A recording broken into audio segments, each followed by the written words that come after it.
ஓம் சாந்தி. பாபா நினைவிருக்கின்றதா? முரளி தேதி 28/6/25।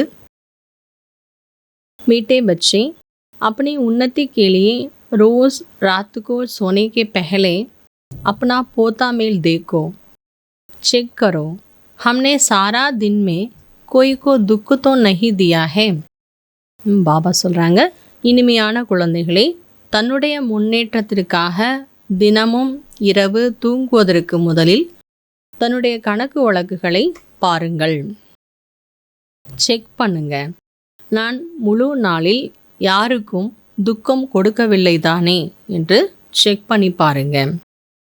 प्रश्न, महान सौभाग्यशाली बच्चों में कौन सी बहादुरी होगी? கேள்வி, மகான் சௌபாகியசாலி குழந்தைகளுக்குள் எப்பேற்பட்ட திறமைகள் இருக்கும், எப்பேற்பட்ட திறமை இருக்கணும்?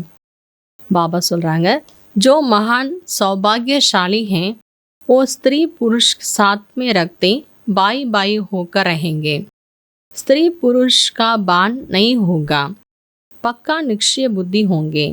பாபா சொல்கிறார், யார் மகான் பாக்கியசாலிகள், மகான் சௌபாகியசாலிகள், அதாவது அவர்கள் குடும்பத்தில் இருந்தாலும் ஆண் பெண்ணாக இணைந்திருந்தாலும் கூட சகோதரன் சகோதரியாக இருப்பார்கள்.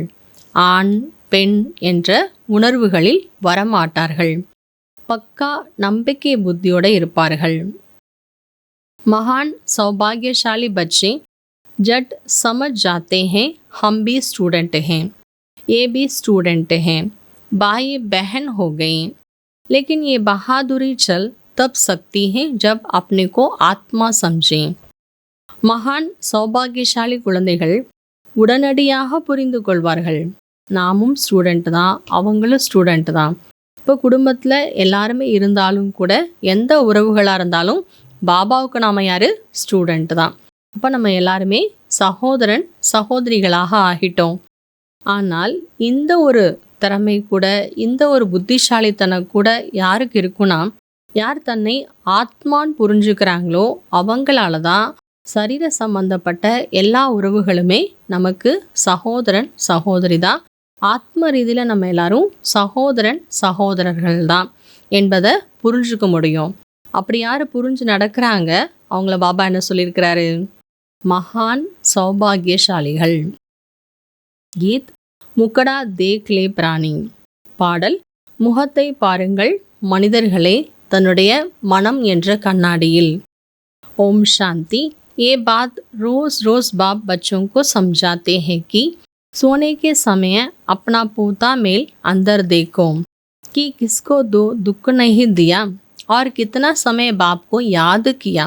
मूल बात ये है. பாபா சொல்கிறார், ஓம் சாந்தி. முக்கியமான விஷயத்தை பாபா டெய்லி புரிய வச்சுட்டே இருக்கிறார். என்ன முக்கியமான விஷயம்? நைட்டு தூங்குறதுக்கு முன்னாடி தன்னுடைய கணக்கு வழக்குகளை பார்க்கணும். முழு நாளும் நான் யாருக்கும் துக்கம் கொடுக்கல தானே, அடுத்து எவ்வளோ நேரம் பாபா நினைவில் இருந்தேன் என்பதை செக் பண்ணணும். நிறைய விஷயங்கள் செக் பண்ணணும், ஆனால் அடிப்படையான விஷயம் இந்த விஷயம்தான். गीत में भी कहते हैं अपने अंदर देखो हम कितना तमो प्रधान से सदो प्रधान बने हैं, सारे दिन में कितना समय याद किया अपने मीठे बाबा को, कोई भी देहदारी को याद नहीं करना है. பாபா சொல்கிறார், பாடல் குடல் கூட சொல்லப்பட்டிருக்கு இல்லையா, தனக்குள்ளே பாருங்க, தன்னை தானே பாருங்க. இப்போ நான் எவ்வளோ தமோ பிரதானத்திலிருந்து சதோ பிரதானமாக ஆகிட்டேன். முழு நாளும் நான் எவ்வளோ நேரம் பாபா நினைவில் இருக்கேன், என்னோடய இனிமையான பாபாவை நான் எவ்வளோ நினைக்கிறேன், எந்த தேகதாரியும் நினைக்கல தானே. सभी आत्माओं को कहा जाता है अपने बाप को याद करो, अब वापस जाना है. அனைத்து ஆத்மாக்களுக்கும் சொல்லப்பட்டிருக்கிறது, தன்னுடைய தந்தையை நினைவு செய்யுங்கள், இப்பொழுது வீட்டிற்கு திரும்ப வேண்டும். கஹா ஜானா ஹை, எங்கே போகணும்? நம்ம வீட்டுக்கு போகணுன்னா எங்கே போகணும்? நம்ம வீடு பேர் என்ன? வீடு எங்கே இருக்கிறது? அதான் சாந்தி தாமம்.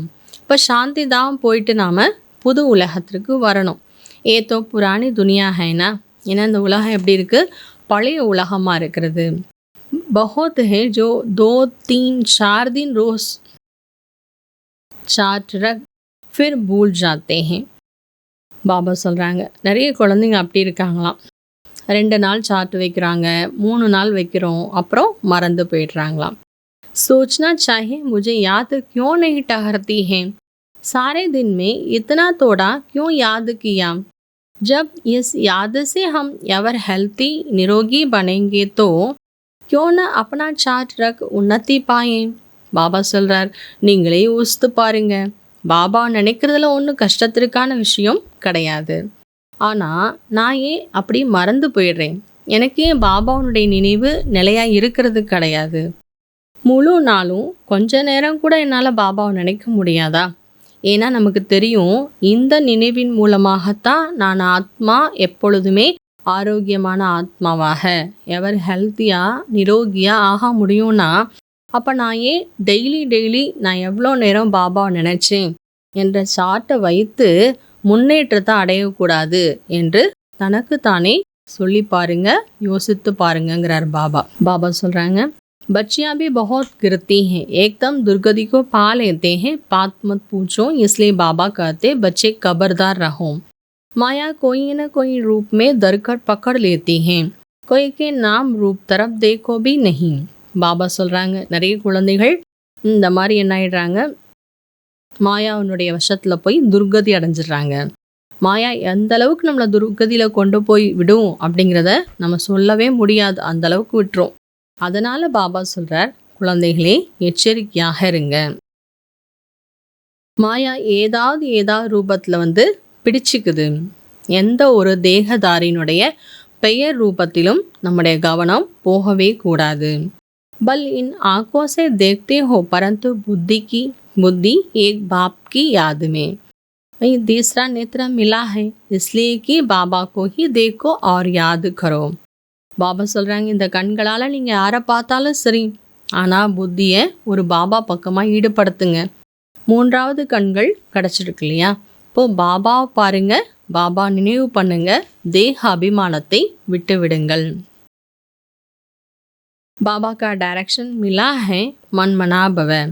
बाप ने कहा, ये बाबा शब्द खूब अच्छी तरह से गोदते रहो, सारा दिन बाबा बाबा करते रहना चाहिए, दूसरी कोई बात नहीं। பாபாட்டந்து நமக்கு டைரக்ஷன் கிடச்சிருக்கிறது. மன்மனா பவ. பாபா சொல்கிறார், பாபாங்கிற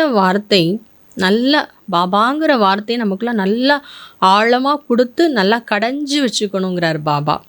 முழு நாளும் நமக்கு எதை எடுத்தாலும் பாபா இருக்காரு, பாபா பார்த்துட்ருக்கிறாரு, பாபாட்ட சொல்லிட்டேன், பாபா செய்வாருன்னு பாபான்னு தான் நமக்கு வரணும். வேறு எந்த 2வது விஷயங்கிறதே நமக்கு இருக்கக்கூடாது. अच्छा, धारणा के लिए मुख्य सार, தாரணைக்காக முக்கியமான விஷயங்கள். सारा दिन मुख से बाबा निकलता रहे, कम से कम प्रदर्शनी आदि समझाते समय मुख से 1000 बार बाबा निकलें। பாபா சொல்கிறாங்க, முழு நாளும் வாயிலிருந்து பாபான்னு வந்துட்டே இருக்கணும். பாபா சொல்கிறாரு, நீங்கள் படவிளக்கங்கள்னு யாருக்காவது புரிய வைக்கிறீங்கன்னா, ஞானத்தை கொடுக்கக்கூடிய நேரத்துலையும் உங்கள் வாயிலிருந்து 1000 முறை பாபா இருக்கார், பாபான்னு வார்த்தைகள் வரணும். सेकंड पॉइंट, इन आँखों से सब कुछ देखते हुए एक बाप की याद में हो, आपस में बात करते हुए तीसरा नेत्र द्वारा आत्मा को और आत्मा के बाबा को देखने का अभ्यास करना है। இந்த கண்களால் அனைத்தையும் பார்த்து கொண்டே ஒரு பாபாவின் நினைவில் இருக்க வேண்டும். தங்களுக்குள் பேசும் பொழுது கூட 3வது கண்கள் மூலமாக ஆத்மாவையும் ஆத்மாவுடைய தந்தையும் பார்ப்பதற்கான பயிற்சி செய்யுங்கள். वरदान, हर सेकंड और संकल्प को अमूल्य रिधि से व्यक्तित करने वाले अमूल्य रतन भव. வரதானம், ஒவ்வொரு செகண்ட் மற்றும் எண்ணங்களையும் மிகவும் மதிப்பான முறையில் பயன்படுத்தக்கூடிய மதிப்பான ரத்தினங்கள் ஆகுங்கள். संगम की 1 सेकंड भी बहुत बड़ी वैल्यू है, जैसा 1 का लाख गुना बनता है, वैसे यदि 1 सेकंड भी व्यर्थ जाता है तो लाख गुना व्यर्थ जाता है। इसलिए इतना अटेंशन रखो तो अलबेलापन समाप्त हो जाएगा। சங்கம் யுகத்தில் ஒரு செகண்ட் கூட ரொம்ப ரொம்ப மதிப்பானது. எப்படி பாருங்க, 1,00,000 மடங்கு அதிகமாகுதோ, ஒரு செகண்டு 1,00,000 மடங்கு அதிகமாகிடும். அதே போல் ஒரு செகண்டை நம்ம ஒரு எண்ணங்களை நம்ம வேஸ்ட்டு பண்ணிட்டோம் அப்படின்னா கூட 1,00,000 மடங்கு நமக்கு வேஸ்ட்டும் ஆகிடும்.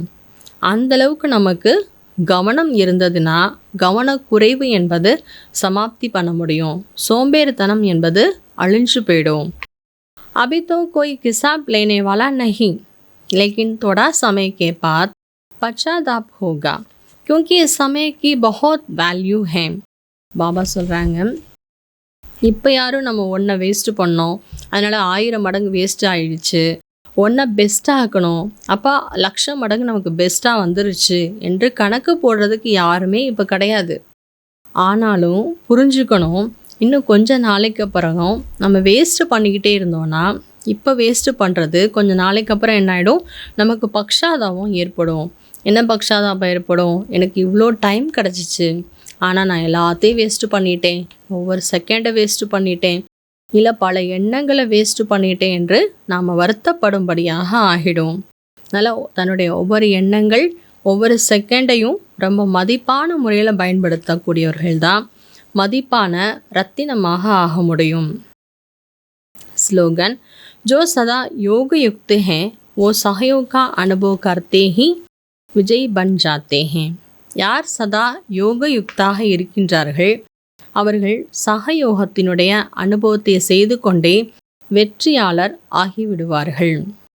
சதா யோக யுக்தா இருந்தாலே சகயோகத்தை நாம் அனுபவம் செய்ய முடியும். இன்றைய நாளிற்கான அவ்வக்த இஷாரா, பாபா ஆத்மஸ்திதியில் நிலைத்திருக்கணும், அந்தர்முக்கியாக ஆகுங்கள்னு சொல்லியிருக்கிறார். அதற்கான பயிற்சி, ஆத்ம சப்த ஸ்மிருதி में आने से ही रूहानियत के साथ शुभ भावना भी आ जाती है. ஆத்மாங்கிற வார்த்தை ஞாபகத்துக்கு வந்த உடனேயே ஆன்மீகத்தன்மை மற்றும் சுப பாவனை என்பது நமக்கு வந்துடும்.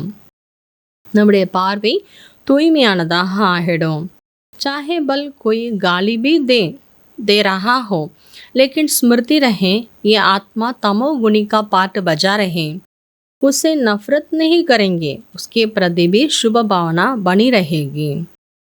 யாராவது உங்களை திட்டினாலும் நிந்தனை பண்ணாலும் கூட, நிந்தனை பண்ணிகிட்டு இருக்காங்க, திட்டிகிட்டு இருக்கிறாங்க, அப்போ கூட நீங்கள் நினைவு பண்ணுங்கள், இந்த ஆத்மா தமோ குணத்திற்கான பாட்டை ப்ளே பண்ணிகிட்ருக்குது. அந்த ஆத்மா மேலே வெறுப்பு கொண்டு வர வேண்டாம், அந்த ஆத்மாவுக்காக சுப பாவனையை உருவாக்கி கொள்ளுங்கள். ஓம் சாந்தி.